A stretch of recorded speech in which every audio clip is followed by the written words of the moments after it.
2026ರ ಐಪಿಎಲ್ನಲ್ಲಿ ಮುಗ್ಗರಿಸಿರುವಂತಹ ಕೆಲ ತಂಡಗಳಲ್ಲಿ ಮುಂದಿನ ಐಪಿಎಲ್ಗೂ ಮೊದಲೇ ಮೇಜರ್ ಸರ್ಜರಿ ಆಗ್ತಾ ಇದೆ. ಅದರಲ್ಲೂ ಟೂರ್ನಿಯ ಮುಕ್ತಾಯದ ಬೆನ್ನಲ್ಲೇ ಲಕ್ನೋ ಸೂಪರ್ ಜೈಂಟ್ಸ್ ತಂಡದ ನಾಯಕತ್ವದಿಂದ ಕೆಳಗಿಳಿದಿದ್ದ ರಿಷಬ್ ಪಂತ್ ಈಗ ತಂಡವನ್ನೇ ಬಿಡೋಕೆ ರೆಡಿ ಆಗ್ತಿದ್ದಾರೆ. ಇಲ್ಲಿ ಇಂಟ್ರೆಸ್ಟಿಂಗ್ ವಿಚಾರ ಅಂದರೆ ಅವರು ಡೆಲ್ಲಿ ಕ್ಯಾಪಿಟಲ್ಸ್ಗೆ ಕಮ್ ಬ್ಯಾಕ್ ಮಾಡ್ತಾರಾ ಎನ್ನುವಂಥ ಸುದ್ದಿ. ಜೊತೆಗೆ ಡಿಸಿಗೆ ನಮ್ಮ ಕನ್ನಡಿಗ ಕ್ಯಾಪ್ಟನ್ ಆಗುವಂಥ ಚಾನ್ಸಸ್ ಕೂಡ ಇದೆ. ಡೆಲ್ಲಿ ಮತ್ತು ಲಕ್ನೋ ತಂಡಗಳಲ್ಲಿ ಆಗ್ತಾ ಇರುವಂತಹ ಬದಲಾವಣೆಗಳ ಬಗ್ಗೆ ಈ ವಿಡಿಯೋದಲ್ಲಿ ಹೇಳ್ತೇನೆ. ನಾನು ಶಾಂತ. ನೀವು ಸುದ್ದಿಯಾನದ ಸಬ್ಸ್ಕ್ರೈಬರ್ ಆಗೋದಕ್ಕೆ ಮರಿಬೇಡಿ. 2025ರ ಐಪಿಎಲ್ಗೂ ಮುನ್ನ ಮೆಗಾ ಆಕ್ಷನ್ನಲ್ಲಿ ಲಕ್ನೋ ಫ್ರಾಂಚೈಸಿ 27 ಕೋಟಿ ರೂಪಾಯಿಯನ್ನ ನೀಡಿ ರಿಷಬ್ ಪಂತ್ರನ್ನ ಖರೀದಿ ಮಾಡಿತ್ತು. ಆದರೆ ಪಂತ್ ಕಡೆಯಿಂದ ನಿರೀಕ್ಷಿತ ಪ್ರದರ್ಶನ ಬರಲಿಲ್ಲ. 2025ರಲ್ಲಿ 269 ರನ್ ಹಾಗೆ 2026ರಲ್ಲಿ 312 ರನ್ಗಳನ್ನು ಕಲೆ ಹಾಕಿದ್ರು. ಹಾಗೆ ತಂಡ ಕೂಡ ಬಾಟಮ್ನಲ್ಲೇ ಟೂರ್ನಿಯನ್ನ ಮುಗಿಸಿತ್ತು. ಹೀಗಾಗಿ ಲಕ್ನೋ ಹೊಸ ನಾಯಕನ ಹುಡುಕಾಟದಲ್ಲಿದ್ರೆ ಪಂತ್ ಕೂಡ ಗರ್ ವಾಪಸಿಗೆ ಸಿದ್ಧರಾಗ್ತಿದ್ದಾರೆ. 2027ರ ಐಪಿಎಲ್ಗೆ ಡೆಲ್ಲಿ ತಂಡಕ್ಕೆ ರಿಷಬ್ ಪಂತ್ ವಾಪಸ್. 19ನೇ ಸೀಸನ್ ಐಪಿಎಲ್ ಮುಗಿದ ಮೇಲೆ ಲಕ್ನೋ ತಂಡದ ನಾಯಕತ್ವದಿಂದ ಕೆಳಗಿಳಿದಿರುವಂತಹ ರಿಷಬ್ ಪಂತ್ 2027ರ ಐಪಿಎಲ್ಗೆ ಡೆಲ್ಲಿ ಕ್ಯಾಪಿಟಲ್ಸ್ ತಂಡಕ್ಕೆ ಸೇರುವ ಬಗ್ಗೆ ಮಾತುಕತೆಗಳು ನಡೀತಾ ಇದೆ. ಲಕ್ನೋ ತಂಡದಲ್ಲಿ ಬ್ಯಾಟಿಂಗ್ ಹಾಗೆ ನಾಯಕತ್ವದ ಎರಡರಲ್ಲೂ ಕೂಡ ನಿರೀಕ್ಷಿತ ಪ್ರದರ್ಶನ ನೀಡದ ಕಾರಣಕ್ಕೆ ರಿಷಬ್ ಪಂತ್ ಈ ನಿರ್ಧಾರಕ್ಕೆ ಬಂದಿದ್ದಾರೆ ಎನ್ನಲಾಗಿದೆ. ಡೆಲ್ಲಿ ಕ್ಯಾಪಿಟಲ್ಸ್ ಹಾಗೆ ಲಕ್ನೋ ಫ್ರಾಂಚೈಸಿಗಳ ನಡುವೆ ಆಲ್ ಕ್ಯಾಶ್ ಡೀಲ್ ಅಥವಾ ಆಟಗಾರರ ಅದಲು ಬದಲು ಪ್ರೋಸೆಸ್ ಬಗ್ಗೆ ಕೂಡ ಚರ್ಚೆ ಆಗ್ತಿದೆ.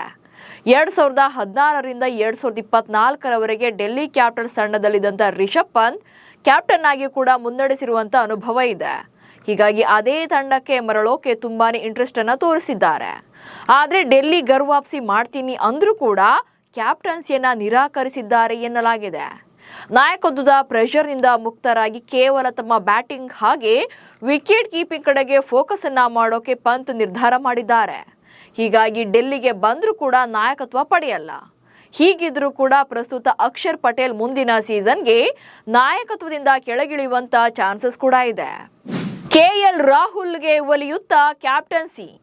ಇನ್ನು ರಿಷಬ್ ಪಂತ್ ಕ್ಯಾಪ್ಟನ್ ಆಗೋಕೆ ಒಪ್ಪದೇ ಇದ್ರೂ ಕೂಡ ಅಕ್ಷರ್ ಪಟೇಲ್ ಜೊತೆ ಮುಂದುವರಿಯೋಕೆ ಡೆಲ್ಲಿ ಫ್ರಾಂಚೈಸಿ ತಯಾರಿಲ್ಲ. ಯಾಕಂದ್ರೆ 2025 ಹಾಗೆ 2026ರಲ್ಲಿ ಅಕ್ಷರ್ ಪಟೇಲ್ ಅವರ ನಾಯಕತ್ವದಲ್ಲಿ ತಂಡದಲ್ಲಿ ಅಂತ ದೊಡ್ಡ ಇಂಪ್ಯಾಕ್ಟ್ ಬಂದಿಲ್ಲ. ಅಂದ್ರೆ ತುಂಬಾನೇ ಚೆನ್ನಾಗಿ ಪರ್ಫಾರ್ಮ್ ಮಾಡಿಲ್ಲ ತಂಡ. ಅಕ್ಷರ್ ಕಡೆಯಿಂದಲೂ ಕೂಡ ನಿರೀಕ್ಷಿತ ಪ್ರದರ್ಶನ ಬಂದಿಲ್ಲ.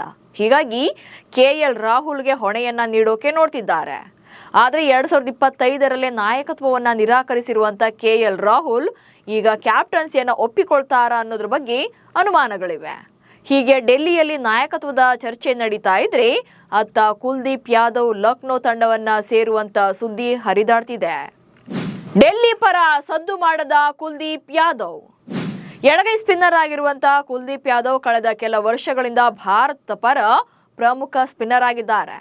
ಹೀಗಿದ್ರೂ ಕೂಡ 2026ರ ಐಪಿಎಲ್ನಲ್ಲಿ 12 ಪಂದ್ಯಗಳಲ್ಲಿ 38ರ ಆವರೇಜ್ನಲ್ಲಿ 10 ವಿಕೆಟ್ಗಳನ್ನು ತಗೊಂಡಿದ್ರು. ಅದು ಕೂಡ ತುಂಬಾನೇ ದುಬಾರಿಯಾಗಿದ್ರು. 10.29ರ ಎಕಾನಮಿಯಲ್ಲಿ ರನ್ಸ್ ಅನ್ನ ಬಿಟ್ಕೊಟ್ಟಿದ್ರು. ಹೀಗಾಗಿ ಕುಲ್ದೀಪ್ ರನ್ನ ಕೈ ಬಿಡೋಕೆ ಡೆಲ್ಲಿ ನೋಡ್ತಾ ಇದೆ. ಸೊ ಡೆಲ್ಲಿ ಮತ್ತು ಲಕ್ನೋ ಫ್ರಾಂಚೈಸಿಗಳು ಮುಂದಿನ ಆವೃತ್ತಿಗೂ ಮೊದಲೇ ಕುಲ್ದೀಪ್ ಯಾದವ್ ಹಾಗೆ ರಿಷಬ್ ಪಂತ್ ಅವರನ್ನ ತಮ್ಮ ತಂಡದಿಂದ ಟ್ರೇಡಿಂಗ್ ಮಾಡಿಕೊಳ್ಳುವಂತ ಪ್ಲಾನ್ ನಲ್ಲಿವೆ. ಅಂದ್ರೆ ಅದಲು ಬದಲು ಮಾಡಿಕೊಳ್ಳೋದು. 2022ರಿಂದ ಡೆಲ್ಲಿ ಪರ ಆಡ್ತಾ ಇರುವಂತ ಕುಲ್ದೀಪ್ ಮುಂದಿನ ಆವೃತ್ತಿಗೆ ಲಕ್ನೋ ಪರ ಆಡುವಂತ ಸಾಧ್ಯತೆಗಳು ಜಾಸ್ತಿ ಇವೆ. ಐಪಿಎಲ್ನಲ್ಲಿ ಆಟಗಾರರ ಬದಲಾವಣೆ ಹೊಸದೇನೂ ಅಲ್ಲ. ಅದರಲ್ಲೂ ಈಗ ದುಬಾರಿ ಮತ್ತು ಸ್ಟಾರ್ ಪ್ಲೇಯರ್ಗಳೇ ಅದಲು ಬದಲಾಗ್ತಾ ಇರೋದು ಭಾರಿ ಕುತೂಹಲ ಮೂಡಿಸಿದೆ. ಸೊ ನಿಮ್ಮ ಪ್ರಕಾರ ಡೆಲ್ಲಿ ತಂಡಕ್ಕೆ ಕೆಎಲ್ ರಾಹುಲ್ ರನ್ನ ಕ್ಯಾಪ್ಟನ್ ಮಾಡಬೇಕಾ ಅಥವಾ ಪಂತ್ ಜವಾಬ್ದಾರಿಯನ್ನು ವಹಿಸ್ಕೊಳ್ಬೇಕಾ ಅಥವಾ ಅಕ್ಷರ್ ಪಟೇಲ್ ಮುಂದುವರಿಯಬೇಕಾ ಅನ್ನೋ ಬಗ್ಗೆ ಕಮೆಂಟ್ಸ್ ಮೂಲಕ ತಿಳಿಸಿ. ಹಾಗೆ ಸುದ್ದಿಯನ್ನು ಫಾಲೋ ಮಾಡಿ. ನಮಸ್ಕಾರ.